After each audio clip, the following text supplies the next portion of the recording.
All right. I was thinking about doing this one. Maybe doing a variation of it on 631. Goodman. And then for this part right here, recommend. Oh no, that's going to be a design thing. Damn. No, I wanted to try to do one where we forecast the life. That means that I wanted one where they already figured out what kind of is part of the problem. They figured out what was going to destroy the thing, because it's no fun if it has a safety factor greater than 1. So I was looking for 1. No.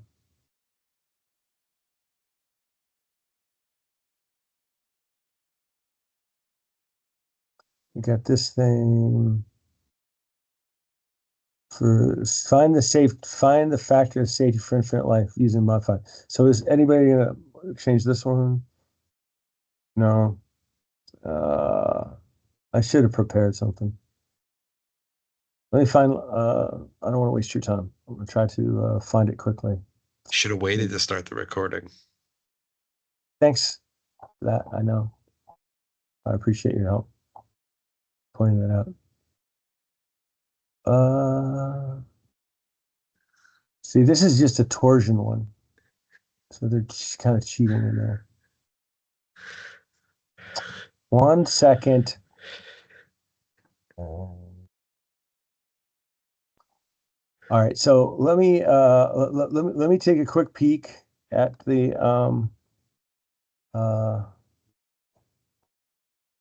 Shigley, where'd you go? Oh yeah, machine design. I need to change the name of that. And the 10th edition, and this is chapter 6. Okay, why are you doing that? Sometimes when I click on a Word document, it gives me the waiting circle thing, and then the whole thing says not responding, like it's about to die. I don't know why that is. And now my computer's starting to spin up and going into how hard is it to open up a Word document? All right, there you go. And I'm gonna go down. What we say 6:30.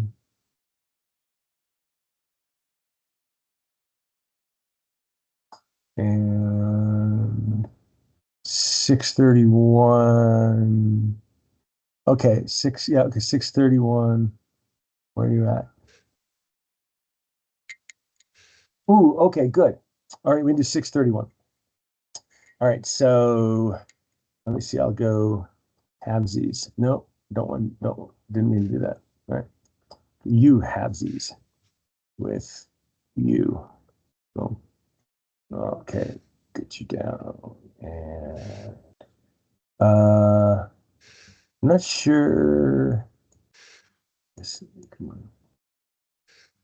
If let's just write it out. But I want to do 6:31 because what is 6? Let me see 6:30. I have to do 6:30.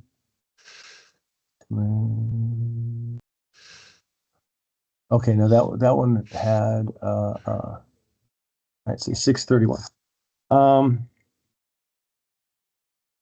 So we have, I don't know which part of this thing has the higher stress, whether it's going to be here or here. We call this R and W1 and W2. Are you snoring now? Is that what that is? And R is 0.25 inches, and D is equal to 0.4 inches. H is the thickness. That's weird. Call it H. It's not height. It's a weird thing. It's right.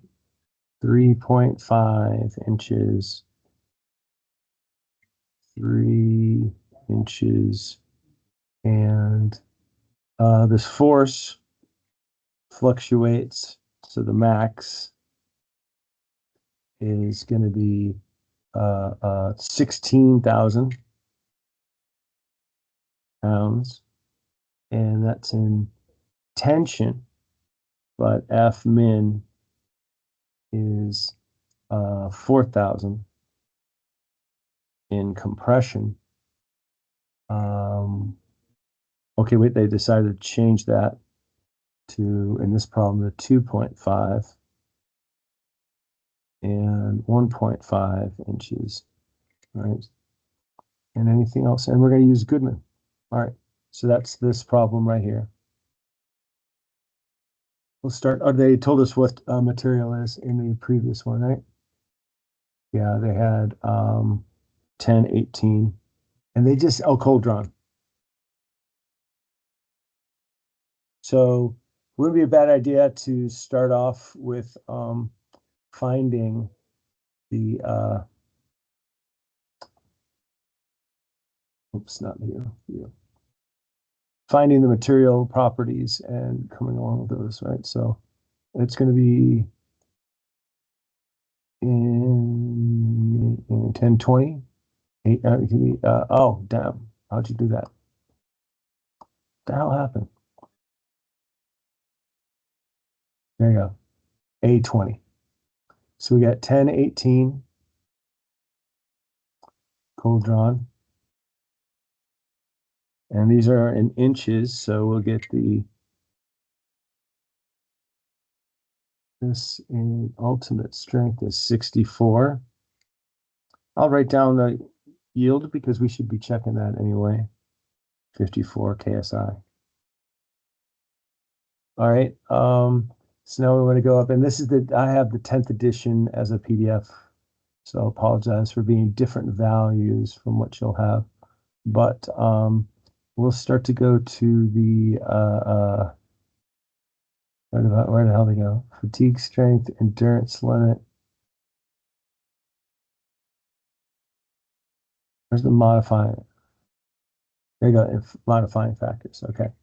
So we start off with our SE is equal to KA, KB, KC, KD, and KE. I'm going to leave off the KF that they show in this. You know, they have that right in there. And our first stop is the surface factor. Our surface factor we find is Ka is equal to A times SUT raised to the B. That comes from this right here, and we are cold drawn. So we will have our A is going to be equal to 2.7. Our ultimate strength is going to be 64, and our B is a negative 0.265.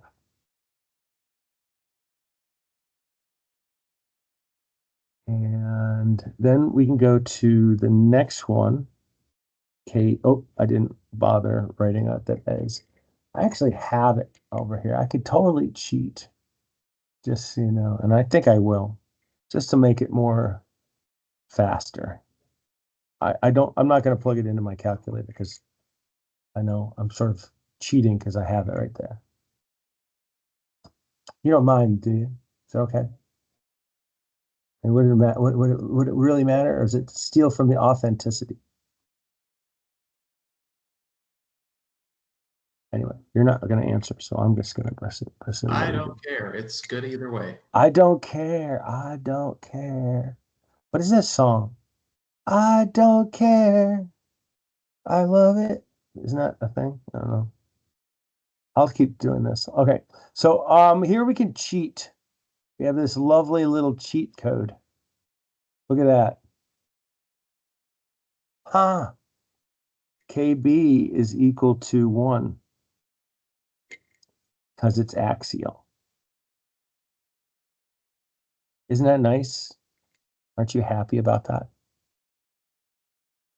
No. All right. And now we got this mode. We got this guy right here. Now we got somewhere. KC is equal to 0.85. Nice. And then did they tell us? Now the next one is temperature, KD. Did they tell us anything about the temperature? No, they did not.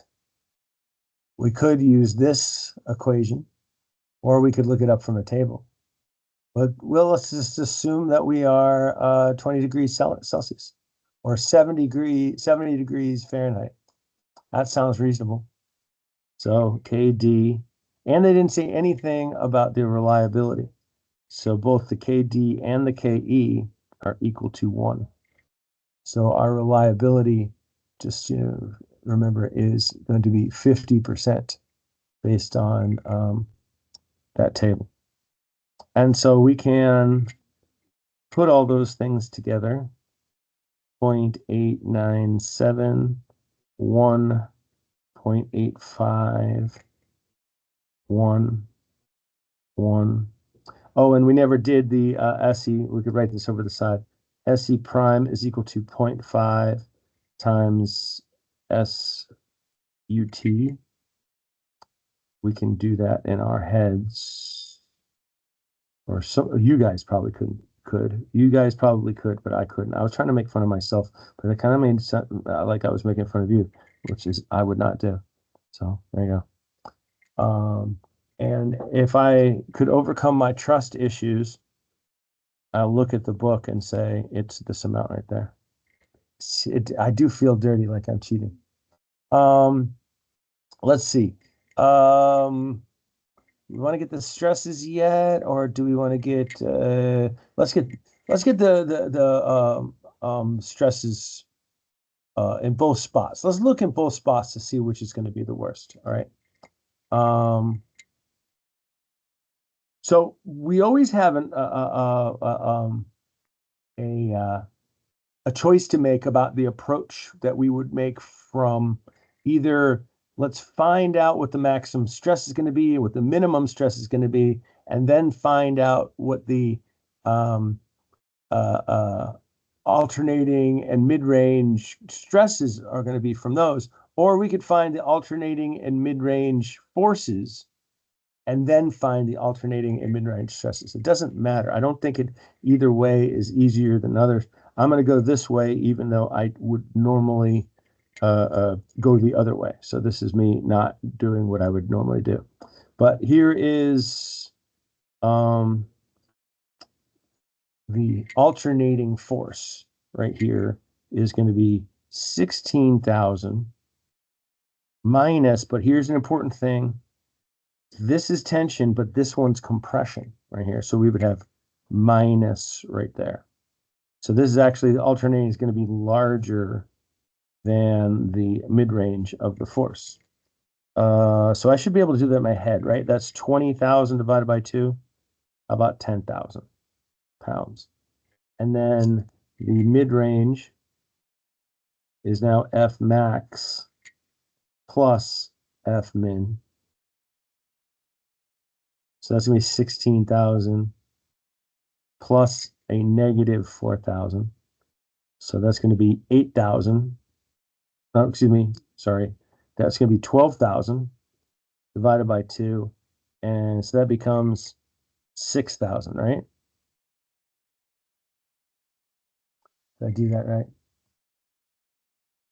feel like I could have done it right. Okay, and the book does the other way, where they actually find the max stress and the minimum stress, and then they combine them together. But either way,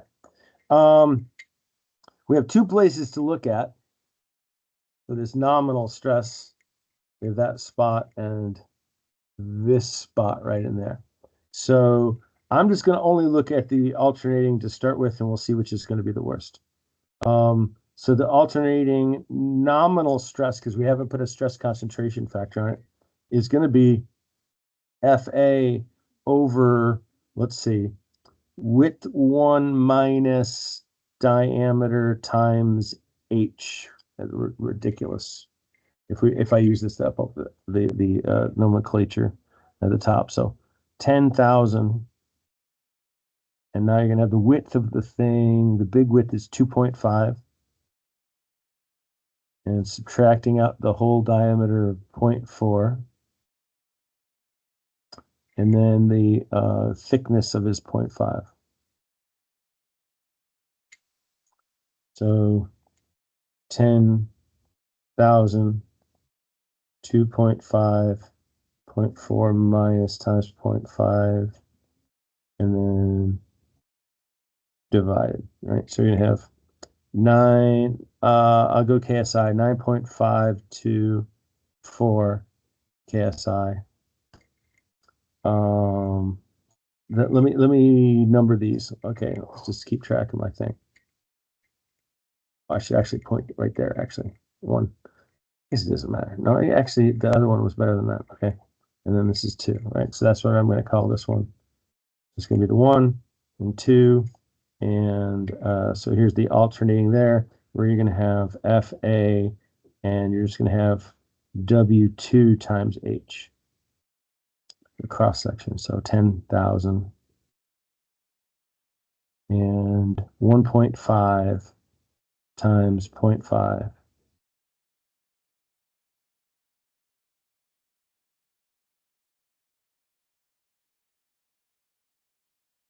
And so we end up with 13.3. Did I do that right? It seems surprised how much higher that is. All right, so now let's also go to the stress concentration. So we need to go in the back of the book. I guess I'm going to go KT is approximately, and flying through the book. And, come on. Oh, come on. 15. Okay, so that first one is going to be like this. I don't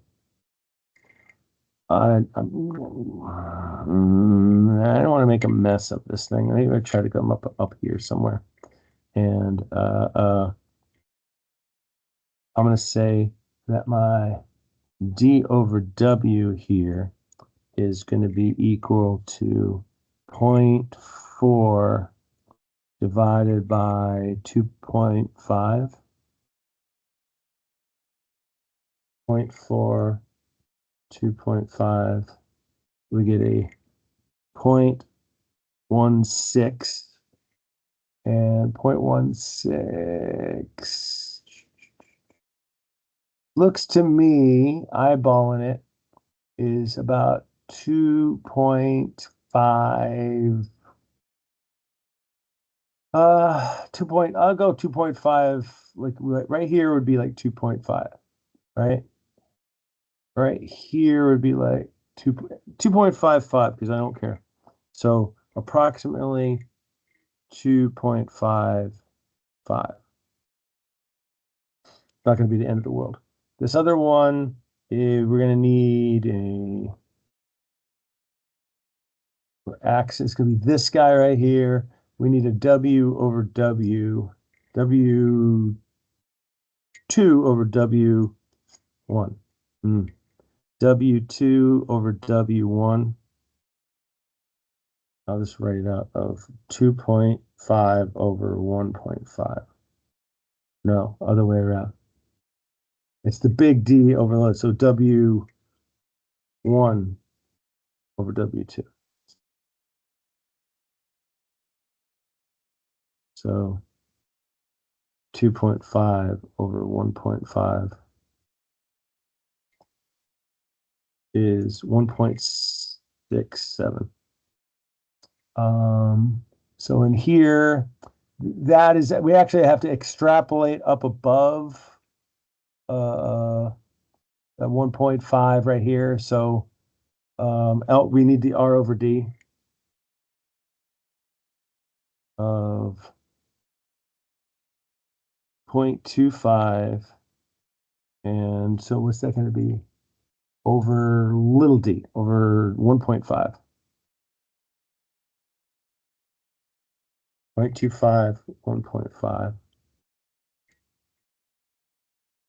So this is a 0.1667. Interesting.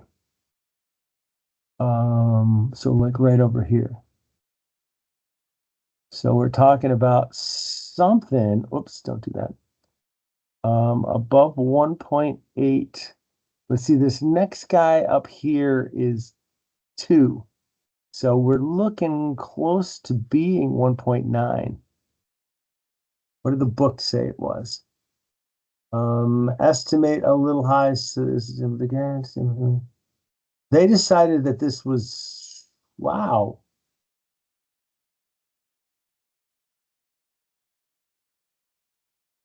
They said it was 2.1. That's surprising.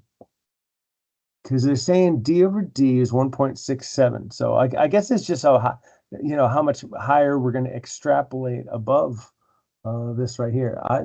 I struggle with that, to tell you the truth. I don't know. That's a pretty high jump. Because they went from here's 2.1. Wow. What do you guys think? You have opinions, right? What is how far are we extrapolating? Which graph are you using again? We're using this graph. Uh-huh. Maybe let's zoom Yeah. in further. 125 might be fine enough. And we are saying that our D over D right here is going to be 1.67. And we're taking a look at 0.167 down here below. All right, here's 0.175 right there. So we're going to be somewhere in this range. Yeah. Yep. Coming up. And I'm not sure. So you'll see this progression of 1.02, 1.05, and then 1. So they're getting narrow, and then so I don't know if you were to grab, because we're not interpolating anymore, we're extrapolating. I would have picked a line like something like that. That would be my guesstimate. But and I guess maybe I can agree. They picked the book's solution has this answer right there of 2.1, right? Because right here is 2. Here's 1.8, 1.9, 2, 2.12. Yeah, kind of looks a little high, but Yeah, let's I don't stick know. with what they got, but we Yeah. have to be a little critical of it. I'm not sure. And their KT is approximately 2.1. Now I'm looking at the book, and they didn't bother with this one. Their conclusion is that it's actually 2. That's the most, and I can agree with that. It was really about a contest between the nominal and what the stress concentration is. And based on this, I think this is the more critical area spot than the circle, right? But we couldn't have known for sure until we kind of like investigated it. Does that make sense? Yes. All right. So since we've established this, we might as well also finish off with the nominal here at 2 is going to be for the mid-range, which is going to be I didn't have to write that out, but I'll write it out anyway. So 10,000, not 10,000, that we're going to use the other value, which was 6,000. 1.5, 0.5.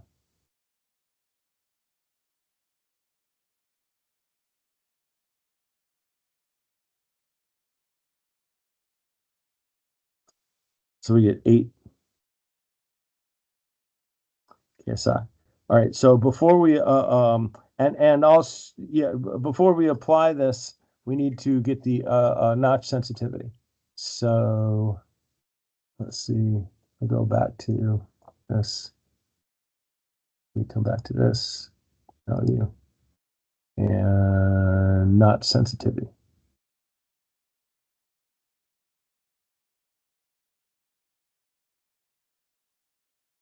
Maybe we go a little closer. All right, so we see from this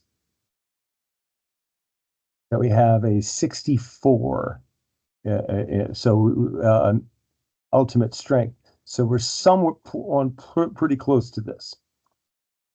And we have a 0.25 notch radius, but 0.25 inches, but we can see that we're above this. So what we want to do is see that notably that this thing gets kind of flat in that region. So we can once again do something that we should be very careful and avoid it at all costs, and that is to extrapolate and say, okay, well then we will assume this thing stays flat, and we're going to be a little bit higher than 60 because we have 64, and come up with our conclusion that there's 0.7, here's 0.75. Here's 0.9, here's 0.85. And the book's conclusion is that we can use 0.85. I almost would want to go with the equations, because we do have equations for this and to pick those things out. But we are going to take it on faith that this 0.85 that they're saying right here is approximately, I didn't do a good job of drawing a straight line. And I don't even see where the undo button is. There you go. Yeah, so about this in this situation, it looks like the book says that you can kind of just like pick the rightmost point along the right side of the graph at whatever line you're looking at. Is that what we're going with right now? Yes. Okay. And it's specifically because we're looking at a trend that looks like it's plateauing. Right. Okay. But they do look a little bit to me like they're also forecasting, because notably in that region right now, I mean, before it got to that ending spot, it was below 0.8. Mm-hmm. Or I guess, well, you would say you're kind of saying, well, it's going to be a little bit higher than that because we actually have 64, not 60. But there's not that there's a good amount in between 60 and 100 in terms of the spacing in between them. But I'm going to go ahead, because the numbers are there, just out of convenience, and say that Q is approximately 0.85. So I'm just not going to run against the wind here. So from that, we have a KF is going to be 1 plus Q times KT minus 1, right? Or 1 plus 0.85 times 2.1 minus 1 closed. And they get that to be 1.94. And I wish they would give more sig figs, but I'm not in charge of them. So now what we could do is we could find our actual alternating by taking this right here, multiplying 1.94 times 13.33. While I'm writing this out, I'll write this too. 1.94 times 8. I hope I get the same thing they did. It would be nice now, wouldn't it? This one should be, I don't know why I did that one first, but I did. And the one up above, we have 13.33333. I'm assuming it's a repeating figure of 25.87 KSI. And how do we do over here?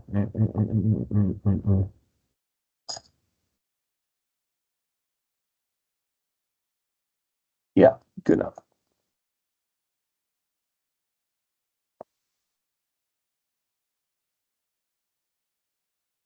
All right. So first thing we should try to do, we should check, is for yielding.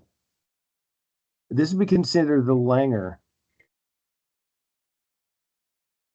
criteria. Right, let's see, let's take a look at where that is in the book.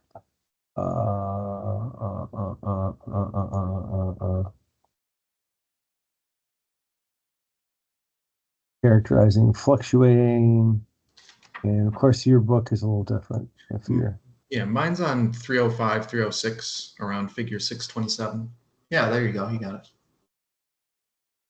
and so what we're really looking at as a practical matter, let's see, I think it's actually in here somewhere.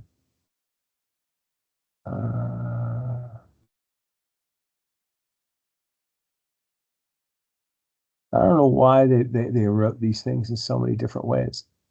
They kind of repeat, like right here is basically what I'm doing. I just hit that on accident. I didn't realize I was still in the marker mode. This is the one where we say that it's going to be the yield strength divided by the alternating plus the mid-range. So the yield strength, as we said earlier, we found that it was 54 ASI. We have 54 divided by 25.87 plus 15.52. Boom. And if you look at this thing, we get 2.54 according to the book. Therefore, it doesn't yield, but it's a good thing to check. So now we have to go Goodman.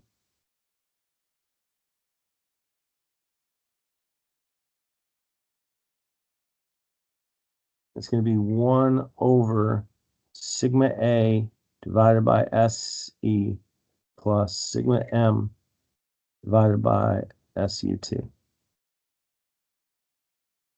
So we got 25.87 divided by our 24.4. And you could just look at that right away and go, oh, that's going to fail, right? That's going to be less than 1 because already our alternating stress is greater than our endurance strength. But we also have the effects of the mid-range compared to the ultimate strength. And according to this, we get a 0.77. Notably, no reason to give another digit right there.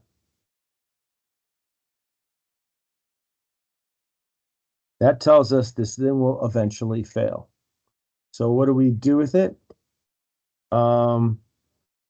We now try to find its life, right?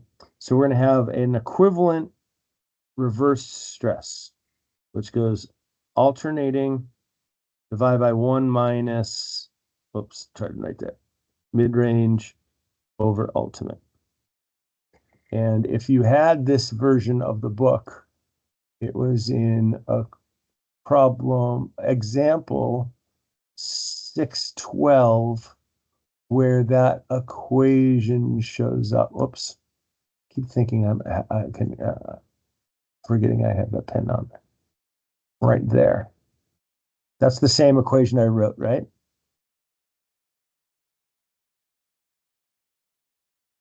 So we could take our 25.87 and divide it by 1 minus 15.52 and divide that by 64.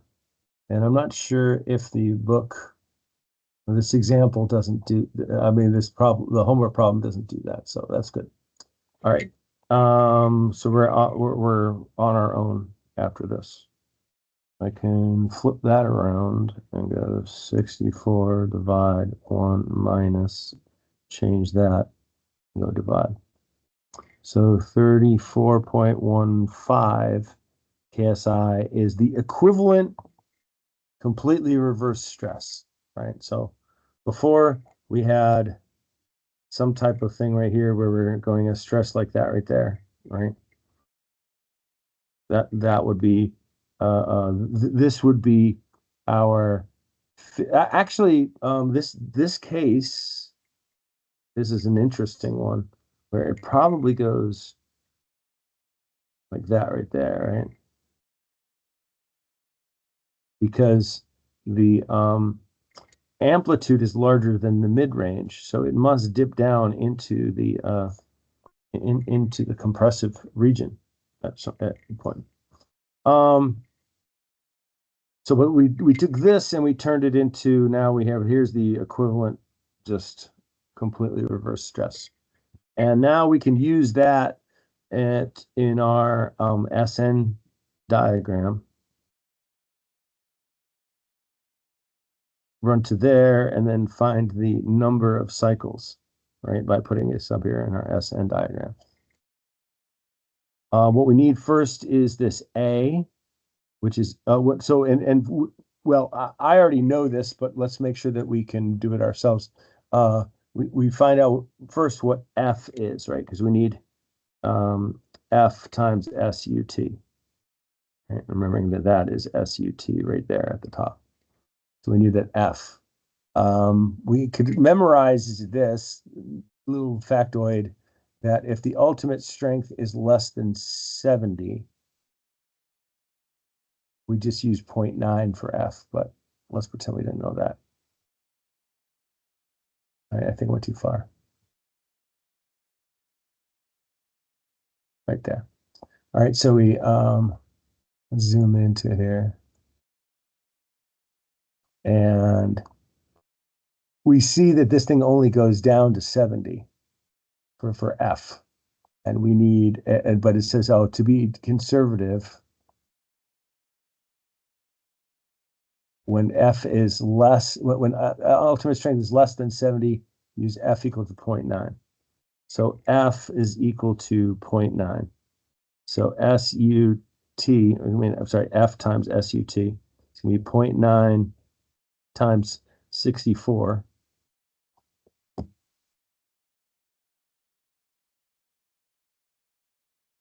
And we get 57.6.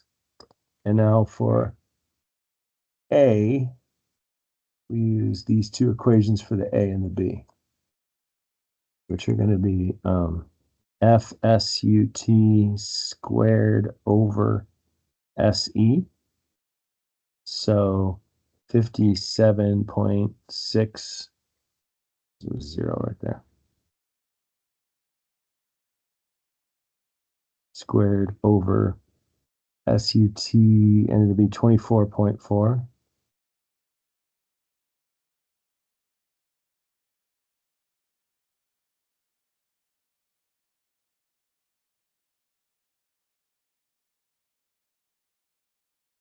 And 135.97.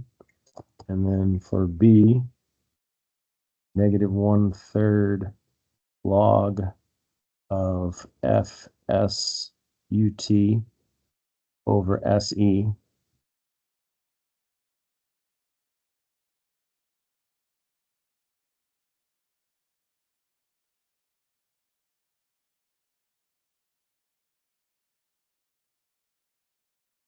Hoping I'm doing this correct.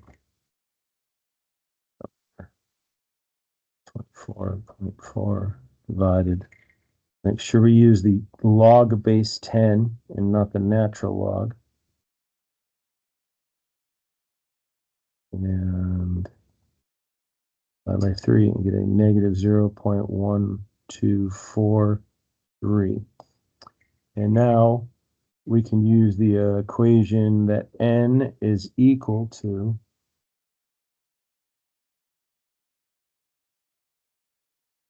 completely reverse stress divided by A raised to the 1 over B.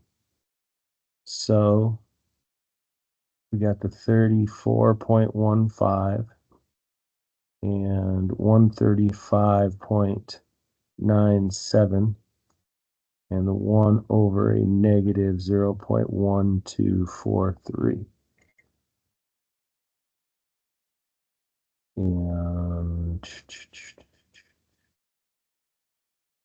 flip them over. 34.15 divided, flip it over, flip that over. to the negative, and then this doesn't feel right. Boom. And we get 66,963 cycles. But we should answer with 67,000. And I agree with anyone who'd say, well, let's round down instead. So, okay, 66,000. Let's just say 65,000. That's cool with me because this is just a general guide, not a real prediction. I have a question over sigma rev. So in the equation above, well, in the description above 616, it says if a completely reverse stress sigma rev is given. So in this case, it's not a completely reverse stress. So we had to calculate sigma rev. But if we're in a situation like the first homework problem, and it is a completely reversed stress, what does that mean? How do we still apply the same equation that you just did, or do we just set something else equal to something? No, you just go ahead and just use the completely reversed stress.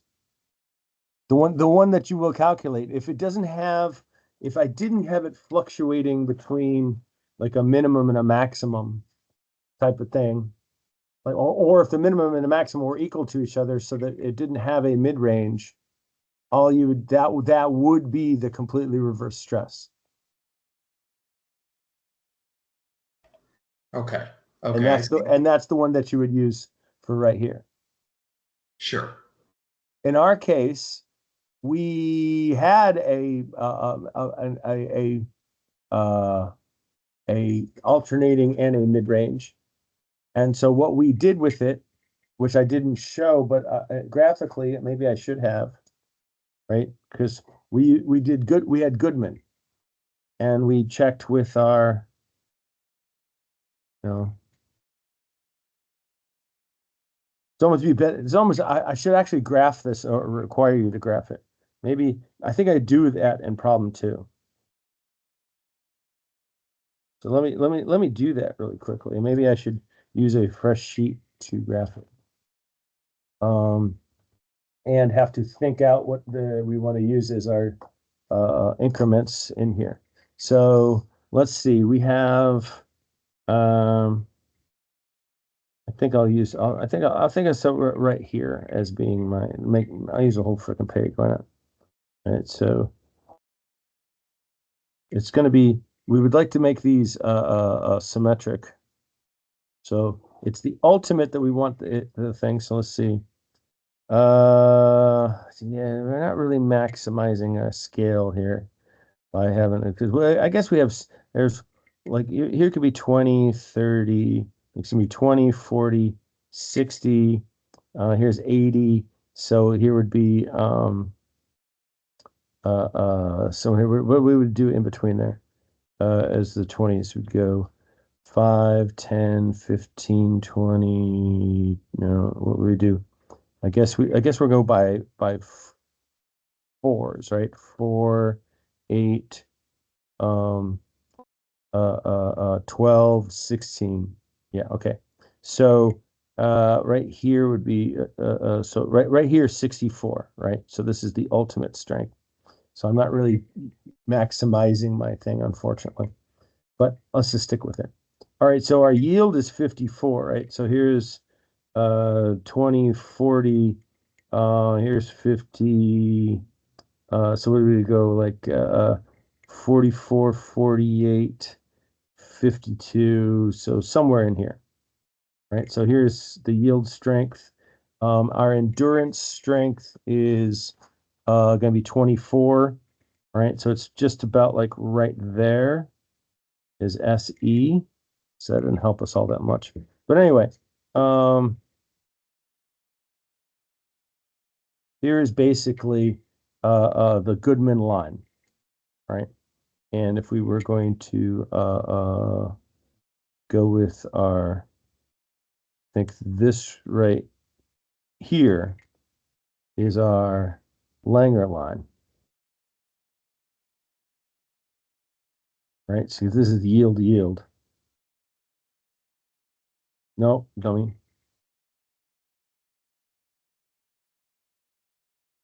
Sorry.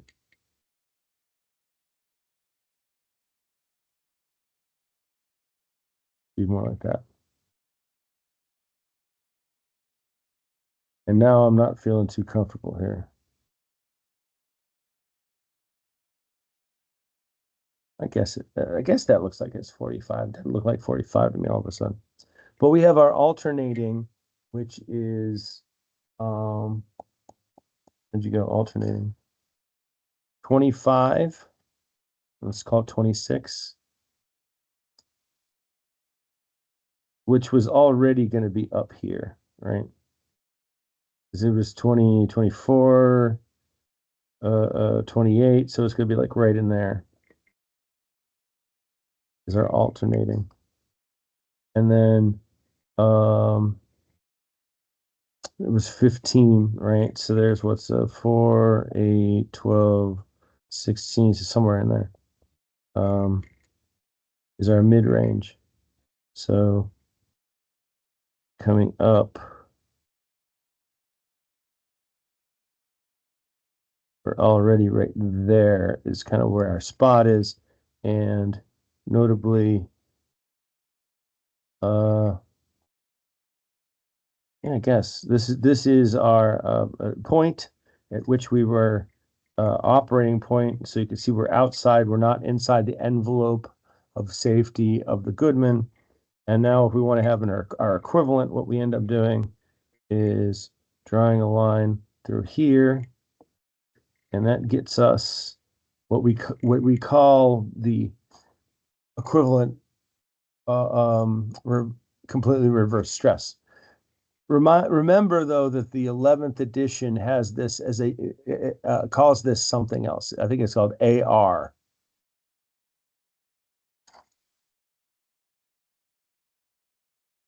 And but from right here, that hopefully will be something close to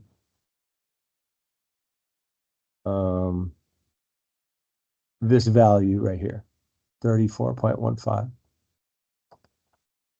Did that make sense? Yeah, I think so. I'm a little bit confused still on when we're actually calculating this out before we plot it. When are we using the equation that you got from that example, and when are we just setting something equal to something else? Well, if I understand your question, I was hoping that this would answer it. If in like problem 1, which I'm taking your word for it because I don't remember. I'll look at the problem again, the statement of the problem. Mhm. Is a fully reversed force, right? So a Mhm. fully reversed force turns into a fully reversed stress, Right. which means we just plug that, we could call it by any name we want to, Mhm. but it's the correct one to stick into there. Okay. So after we get so we get the stress, and then we do like stress concentrations and notch sensitivity, and then whatever we're getting out of that, that's what we're going to be calling the sigma rep. Exactly, Okay. yes. Okay. And if we were in any other case where it's not completely reversed, that's when we're going to be using the equation that we used here in this example. Yeah, that's when we're going to have an alternating and a mid-range compartment. We use the equation for Goodman, which is equivalent to what this line is. Oh, I see. Because I mean, so even if we used the equation that you used here, sigma A is in the numerator, and then 1 minus sigma m, which if it's completely reversed, sigma m is 0, is in the denominator. So you're getting sigma A over 1, and you're getting the same thing. Okay. Yeah, you're essentially with I haven't delved deep myself even into Shigley's almost obsessive desire to draw a line, make lines out of every one of these equations. I only present a portion of that and tell you that, like, okay, well, by the way, I drew that to the wrong line. I'm sorry. That's that line. But this one right here is represented by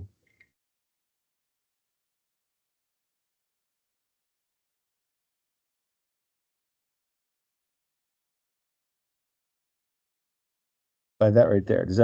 Did I confuse you more now, or? No, that makes sense. I think, Okay. yeah, I think I just So- misunderstood the context of the equation. They're essentially saying here, okay, this is just a graphical depiction of to make an envelope out of this safety factor. Whereas this right here, and I'm just saying that these are associated with those lines, not that those lines represent these things right here, but conceptually they are in essence doing that. And then this one right here is now really almost in a, you could almost say that this could be found to be just say, with y is equal mx plus b kind of idea. And we're trying to find the y-intercept. Right. Yeah, that makes sense. Yeah, we're really just playing the game of taking lines and plotting them on here and finding the connection points. So if we wanted to find a line that passes through this and that, and then find the intercept, that's what this would give us. Okay, sure. And just similarly, while we're on this graph, for these other kinds of safety equations, Yep. like let's see, what is it like Gerber? We're expecting a quadratic out of that. So when you solve the quadratic, are we pretty much, you're going to be getting two values out of the quadratic, and one of them is probably going to be true, and one of them is not going to be true. And what we're expecting in terms of how we interpret those results is that the Goodman is going to be, you're going to get a higher safety factor from the you're going to get a higher safety factor from the Gerber compared to either of these two. Is that right? That's right, because it runs kind of like that right there, and it's really just there because of, if you look at the data, that they fall, some of the things that failed were on the outside of what you might think of as being the Goodman. Okay.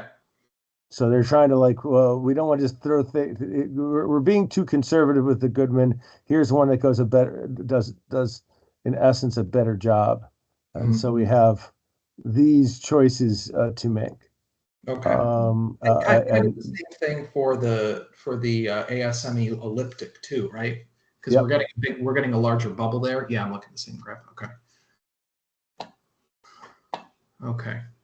And then but when everything's said and done, I don't think it's worth in terms of teaching undergraduate engineering students to obsess too much about the Gerber or the ASME elliptic.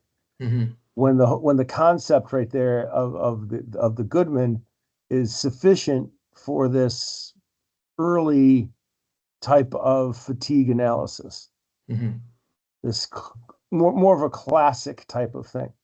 But they've solved it for you right here. You don't have to get the quadratic, because they gave you the equation. Oh, okay. Yeah. Right there. And, okay. and it's also right here is the other one right here. So here's the and I don't know why they, at least in this version of the book, they decided to do all this other stuff. Yeah, so the all this other stuff is just playing around and doing more line stuff. Mm-hmm. Unnecessarily, in my opinion, because for one thing, I don't know why they repeated the same thing, like, where they make the load line this and right there at the same, they did it like several times. I don't get that. Okay. But right here is the one that we've been using, right? The Goodman. Yeah.